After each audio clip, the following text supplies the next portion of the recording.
অবশেষে বৈদেহী মুখার্জির আসল রূপ সবার সামনে নিয়ে আসলো জ্যাজ সান্যাল। সম্পূর্ণ জানতে ভিডিওটিতে একটি লাইক করে প্রথম থেকেই দেখতে থাকো। গল্পের শুরুতেই দেখা যায় বৈদেহী মুখার্জি ঘুমাচ্ছিল, আর সেই সুযোগেই জ্যাজ সান্যাল বৈদেহী মুখার্জির ঘরে ঢুকে পড়েছে। বৈদেহী মুখার্জির ফোন চেক করে জ্যাজ সান্যাল বুঝতে পেরে যায় এই বৈদেহী মুখার্জির মেল আইডিটা থেকেই স্বয়ম্ভুকে মেল পাঠানো হয়েছে। মেন কালপ্রেট হলো এই বৈদেহী মুখার্জি। তার মধ্যেই বৈদেহী মুখার্জির ফোনটা বাজতে থাকে। জগদ্ধাত্রী ফোনটা রেখে দিয়ে সাইড হয়ে যায়, আর ফোন করেছে তখনই কাকুলি ম্যাডামের সেই পার্সোনাল অ্যাসিস্ট্যান্ট, আর বলে, ম্যাডাম আপনি বৈদেহী মুখার্জি বলছেন তো? আপনাকে একবার কাকুলি দেবীর সাথে দেখা করতে হবে। বৈদেহী মুখার্জি বলে, কেন? হঠাৎ করে আমি ওর সাথে দেখা করতে যাব কেন? কিসের জন্য? আর ঠিক তখনই বৈদেহী মুখার্জিকে কাকুলি দেবীর পার্সোনাল অ্যাসিস্ট্যান্ট বলে, সেটা তো বলতে পারবো না, তবে দেখা আপনাকে করতেই হবে। এই কথাটা ভালো করে শুনে রাখুন। আপনি যদি দেখা না করেন সেক্ষেত্রে বিপদ কিন্তু আপনারই হবে, অন্য কারণ নয়। মনে মনে বৈদেহী মুখার্জি ভাবে, হঠাৎ করে কেন এভাবে যেতে বলছে? কিছু তো একটা ব্যাপার আছেই। এর মধ্যেই জগদ্ধাত্রী সবটা শুনতে পেরে যায়।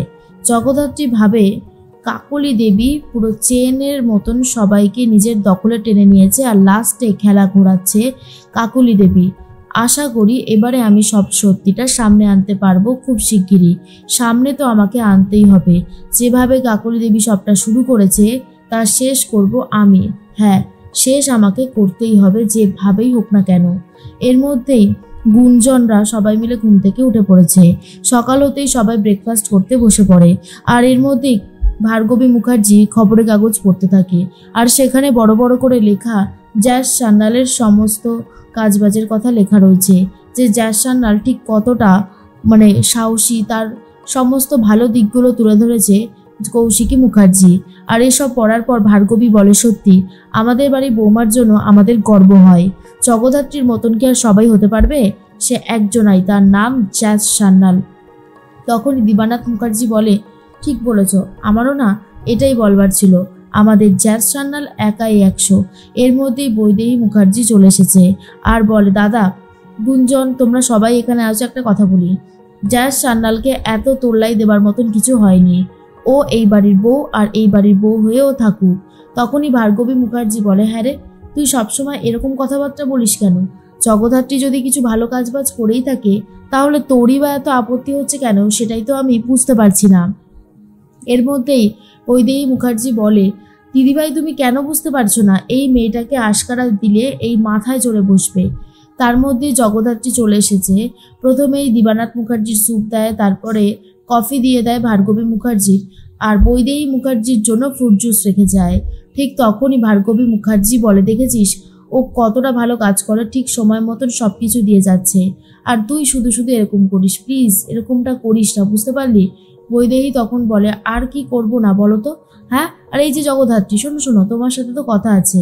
তুমি যে এখানে সবার সামনে মুখটা বন্ধ করে রেখেছো, কত ভালো মানুষ সাজছো, তাই না? এর মধ্যেই প্রীতি চলে এসেছে, আর তখনই প্রীতি বলে, জগদ্ধাত্রী, তুমি আমার খাবারটা না আমার ঘরে দিয়ে এসো।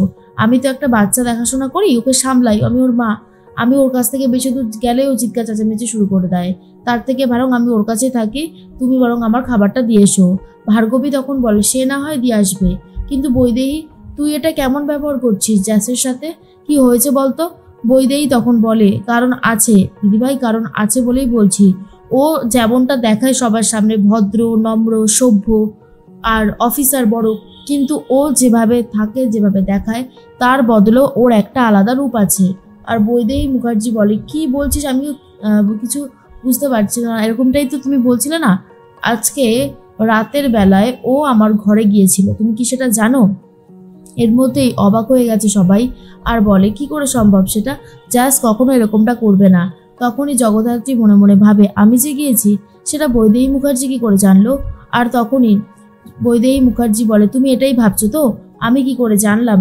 জগদ্ধাত্রী, আমার কাছে প্রমাণ আছে, প্রমাণ ছাড়া আমি কথা বলছি না। এরপর সিকিউরিটি লক্ষণকে ডেকে নিয়ে এসেছে, আর তখনই লক্ষণ এসে বলে, হ্যাঁ ম্যাডাম, রাতের বেলা ওই 1-2 তো হবেই, তখন গিয়েছিল।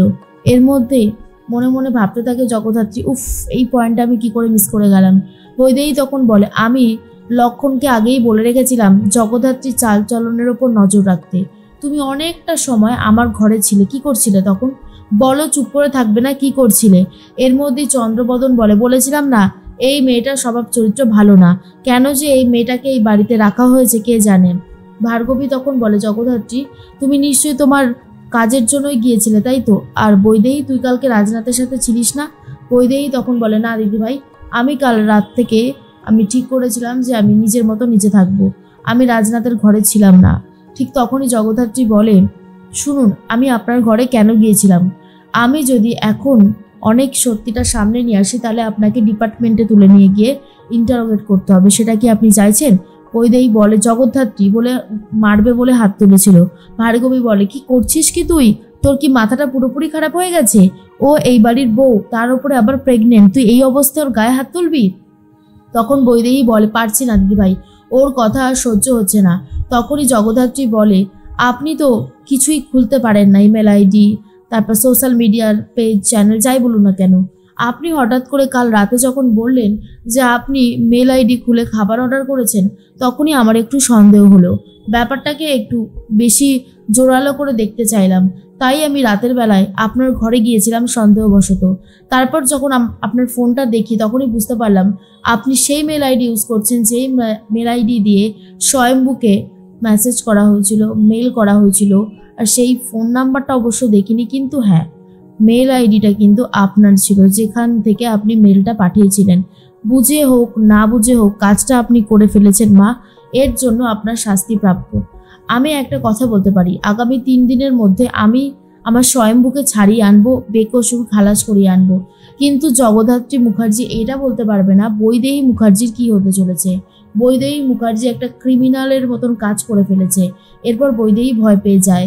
তখনই জগদ্ধাত্রী বলে, কাকলি দেবীর সাথে তো আপনি একটু পরে দেখা করতে যাবেন তাই না বৈদেহী মুখার্জি? জানেন তো বৈদেহী মুখার্জি, আমি সবসময় চেয়েছি এই বাড়ির প্রত্যেকে একসাথে থাকুক, এই বাড়ির ছেলে, এই বাড়ির জামাই, সবাই।